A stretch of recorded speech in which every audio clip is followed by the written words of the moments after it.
Welcome to One Tired Teacher, episode 57, Christmas Around the World in the Classroom. You can probably tell from all the Christmas decor that Christmas is just around the corner.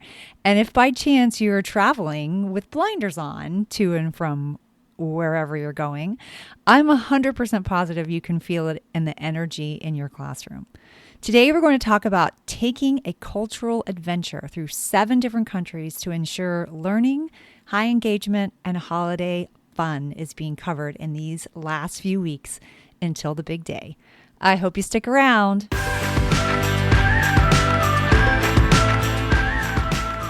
Welcome to One Tired Teacher. And even though she may need a nap, this teacher is ready to wake up and speak her truth about the trials and treasures of teaching. Here she is, wide awake. Wait, she's not asleep right now, is she? She is awake, right? Okay. From Trina Debery Teaching and Learning, your host, Trina Debery. Well, hello there. So hats off to you if you are surviving these last few weeks. Oh my goodness, I don't even know how it is even possible. It's just been crazy for me. I hope it isn't as crazy for you. And I know it can be so rough. And at my school, the behavior is totally off the wall. And this tends to be the time of year that kids are overflowing with energy and excitement. And we know this can be a recipe for issues. So this is really going to help if you are in the need of something that is highly engaging and still learning going on, learning from informational text, even doing a little bit of research along the way, and really just a lot of fun. So let's take all the energy that those kids have and use it for good. So if you listen to episode 56, Hands-on Christmas Science, you may have had the perfect amount of excitement in learning using science as a means to engage students and to continue the learning process in a time that can be so difficult. I hope you enjoyed that and you had fun with your kids if you were able to do it. I'd love to hear from you if you were. So go ahead and give me a shout out. You can do it in the ratings and the review section of this podcast, or you can go ahead and give me a direct message on Facebook at Trina Debery or Trina Debery Teaching and Learning. I really would love to know how it went. I also did a podcast episode on how to survive the weeks before Christmas, which is episode 4, and I'll link to that in the show notes. I'll link to both of them just in case you missed them, because they give you some really good tips on how you can get through the year, or not the, well, I guess the year, because we're at the very end of 2019. So get through the year, and so you'll be ready to come back for next year. If you've had an opportunity to try out any of these learning adventures or survival activities, again, I really would love to hear from you. Give me a message. Give me a shout out on Facebook. Let me know. I'd really love to hear it. So let's get started. The thing I love most about doing Christmas around the world is providing an opportunity for children to experience a diverse experience around the holidays, because not a lot of times do we ever shed light on what other people are doing in other countries. And I think that this time of year can be really important to do that, because it allows kids to see a different culture and different experiences and maybe even different food, which can be quite exciting and quite yummy.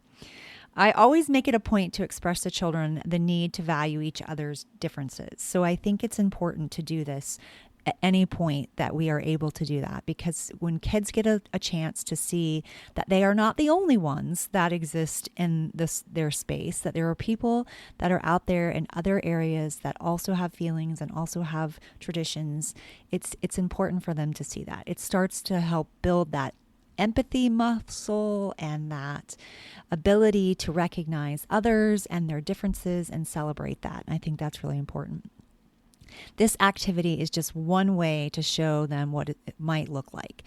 In the past, my team and I did a rotation for Christmas around the world, and each classroom was a different country. And this made planning really easy because we were only focused on that one activity that we were doing, and then we would rotate the kids through. So it was a really fun experience, and also you had a chance to like really hone in on one thing, and it wasn't like a massive amount of planning. Now it did take some logistics, like how you were going to transfer them and how they were going to rotate and the schedule and how it was going to look like in that way. So that does take a little bit of work if you have a larger team. Now I had a team of 13 teachers.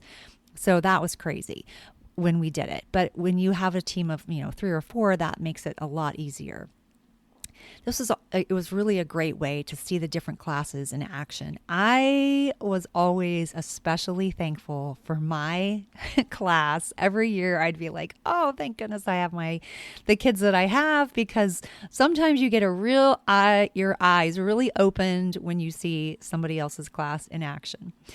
So one year I got to do England. I usually picked England because I lived there when I was a child, when I was there from like 3 months until I was about 4 years old. And I actually learned to speak in England. And so I had a British accent for a really long time, and which was so funny to think about now. And I've listened to tapes of myself, and I know tapes, what a weird concept. But I listened to tapes of myself talking to my grandparents, because we would send these tapes back and forth. Like I'd send them to my grandparents and they'd send tapes talking back to us, because back then, like long distance phone calls and things were so expensive. I'm really dating myself, but you get my drift. So I like to pick England because it was familiar to me, and I remember bits and pieces of it. I mean, I was pretty little, but I still remember things. So I'd pick it every year, and I'd do a quick read aloud about England traditions, and I would allow students to turn and talk about some of the similarities and differences that we had in America as opposed to what they were doing in England. And then we would work on some English mistletoe, which mistletoe is a bigger deal in England. And they received a stamp for visiting England, and then we would rotate. It can really be that simple. Some years I've gotten to do other countries, or other people in my team did, and they had, maybe a little bit more complex activity, or maybe even a movie with some questions. And everyone always wanted to be the movie rotation. That was fun. I have created a lap book to make this even more memorable, and I'll link to it in the show notes. The front of the lap book has a suitcase, which is like indicating that the kids are going on a trip. It's so cute, and the kids get really excited about feeling like they're taking their luggage. And they also receive a passport, which is included in the lap book. Like it's a separate piece that goes with the lap book. And this is where they will place their stamps from all 7 countries that they visit. The countries that I focused on in the lap book were Russia, France, Germany, Italy, Canada, England, and America. And there are also 7 tabbed readers inside the lap book, which are filled with information about each country and its celebration of Christmas, including the traditions and the food, which you always want to include the food. Kids are really fascinated by the different foods that belong in different countries, or not necessarily belong, but where they tend to eat it's more common for them to eat certain things. And some of the traditions can be really exciting too. And I know that they're always like, even what they call Santa Claus, like Father Christmas, and what they call Santa Claus can be so different. And I think that is really fun. Another fun thing to do to incorporate writing standards is to have the students do a little bit of research on each country, or break it into teams or partnerships. I have included the research pages as well, because I think it's helpful to give them kind of a guide. And this can all be housed inside of their Christmas Around the World lap book, which turns out to be an adorable place for them to like almost create like a project and store it. And it makes a nice display for presenting on information, which also covers the listening and speaking standards. And it is a great visual for parents. Parents really think it turns out so cute, and they think they're learning a lot, and they're also having fun, and they are, enjoying the season as well as learning about diverse cultures. You can do an easy lap book on your own. You don't have to like grab the one that I'm going to link to in the show notes. You can do this all by yourself. You could even have the students create stamps for each country. You could decorate a folder and, make that as a lap book and create it like a suitcase, and that would be fun. But if you would prefer to have it done for you and you are ready to go for the kids, I'm going to link to it in the show notes. Christmas around the world can be such a fun way to explore different traditions, different cultures, different food. Another fun thing to do with this activity is to create different food from each country and have parents sign up and bring it in, and then maybe give them a little bit of a taste test, a tasting, experience where you have different countries set up around the room, or maybe even with, if you're going to do it as your team, like different countries, and you have food that represents that in the classroom that kids can have like a sample. I think that would be really, really fun as well. We never did the food part, but I think the food part would be interesting. You can get as creative and elaborate as you choose, or you can keep it a little simpler. The choice is totally up to you. Remember, I also would love to hear stories about Christmas around the world. I know a lot of people do it, and I think I'm always wondering like how it goes for people and what kinds of things that they end up doing. There was a person that asked a question about what they might do in Germany on Facebook, and I'm going to share a little bit of what I have in the lap book based on Germany. So I'm going to, I did a little informational text about Germany. So it's Germany Christmas traditions. And so I'm going to read a little bit of it so that you can get a feel of what you might experience if you wanted to grab this lap book. So this is the first little tab of the page.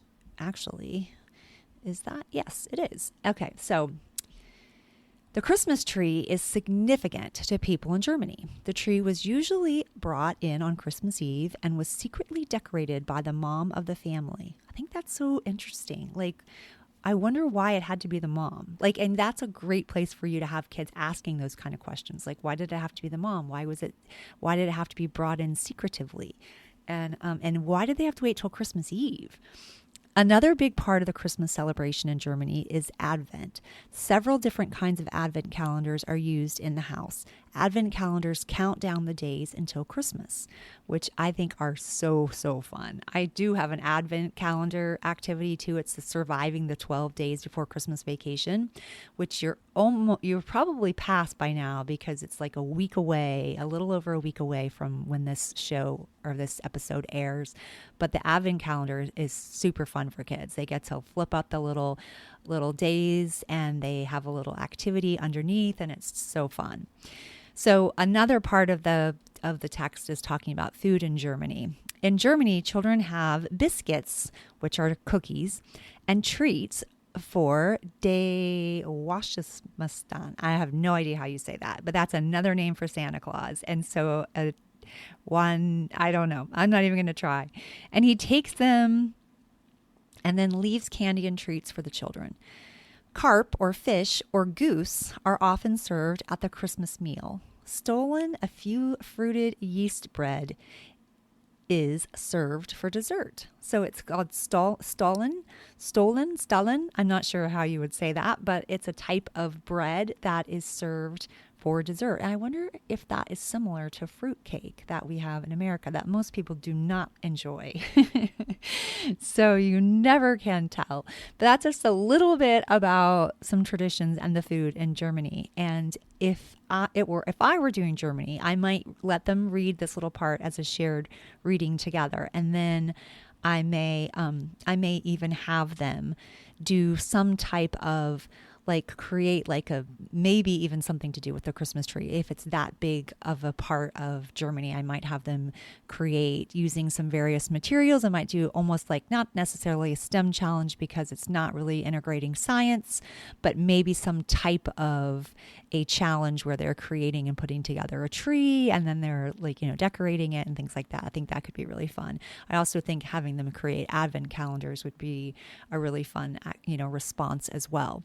So that's just some ideas. And then there's 6 other countries to look at in the lab book. And it really is a lot of fun. So next week, we'll be talking about holiday mindset. So if you need a little bit of encouragement to for you to take care of you, then I hope that you will join episode 58. For now, this One Tired Teacher is gearing up for a trip around the world. Until next time, sweet dreams and sleep tight.